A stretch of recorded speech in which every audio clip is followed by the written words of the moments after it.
નમસ્કાર, આપ જોઈ રહ્યા છો નેશન પ્લસ ન્યૂઝ. હું છું આપની સાથે હેતલ ભગત. ગુજરાત પવિત્ર યાત્રાધામ વિકાસ બોર્ડના સચિવ રમેશ મેરજાએ નર્મદા પરિક્રમાની મુલાકાત લીધી છે. નર્મદા જિલ્લામાંથી પસાર થતી ઉત્તરવાહિની નર્મદાની પંચકોશી પરિક્રમા અત્યંત ધાર્મિક મહત્વ ધરાવે છે. ચૈત્ર મહિનામાં લાખોની સંખ્યામાં શ્રદ્ધાળુઓ નર્મદા જિલ્લાના રામપુરા તિલકવાડા ઘાટ પર પરિક્રમાના અર્થે આવતા હોય છે.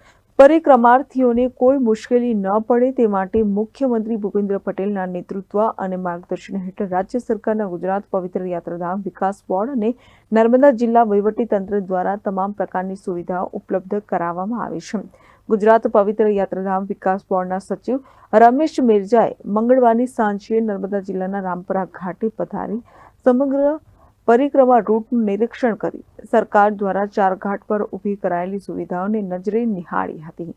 સચિવ રમેશ મિર્જાએ સૌથી પહેલા રામપુરા ખાતે આવી પહોંચી શ્રદ્ધાળુઓ માટે ઊભી કરવામાં આવેલી સુવિધાઓ jetty, boat life jacket, lighting, શ્રદ્ધાળુઓને નાહવા માટે તથા ચેન્જિંગ રૂમની અલાયદી વ્યવસ્થા, પોલીસ બંદોબસ્ત કંટ્રોલ રૂમ તથા સીસીટીવી કંટ્રોલ રૂમ, આરોગ્ય સુવિધા, મિશન મંગલ મની બહેનોના ચા નાસ્તાના સ્ટોલ તથા નદીના પ્રવાહમાં સંચાલિત બોટમાં બેસી લાઈફ જેકેટ પહેરી આસપાસની સુવિધાઓને પણ નજરે નિહાળી હતી.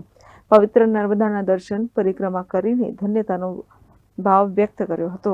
નર્મદા પરિક્રમા, પંચકોશી પરિક્રમા, ઉત્તરવાહિની પરિક્રમા તારીખ 29 માર્ચથી 27 એપ્રિલ સુધી યોજાનાર છે. તે અન્વયે ગુજરાત સરકાર, ગુજરાત પવિત્ર યાત્રાધામ વિકાસ બોર્ડ તથા જિલ્લા વહીવટીતંત્ર નર્મદા દ્વારા સુંદર વ્યવસ્થાનું આયોજન કરવામાં આવેલ છે. આ 30 દિવસ દરમિયાન જે નર્મદા પરિક્રમા યોજાનાર છે તે દરમિયાન સંપૂર્ણ રીતે વ્યવસ્થા અહીં કરવામાં આવી છે. તબીબી સારવારની હોય કે અન્ય સુવિધાઓ હોય, હોડીની સુવિધાઓ હોય કે કામચલાઉ પુલની સુવિધાઓ હોય, લાઇટિંગની સુવિધાઓ હોય, લોકોને ફ્રેશ થવા માટેની, રહેઠાણ માટેની અન્ય વ્યવસ્થાઓ સુંદર રીતે કરવામાં આવેલ છે. લોકો આ પરિક્રમાનો સુંદર રીતે લાભ લઈ રહ્યા છે. Jyoti Jagtap, nation plus news, Rajpipla. સમાચારોના સતત અપડેટ મેળવવા માટે અમારી નેશન પ્લસ ન્યૂઝની યુટ્યુબ ચેનલને સબસ્ક્રાઇબ કરો, બેલ આઇકન દબાવો અને જોડાયેલા રહો ફેસબુક, ઇન્સ્ટાગ્રામ અને ટ્વિટર પર.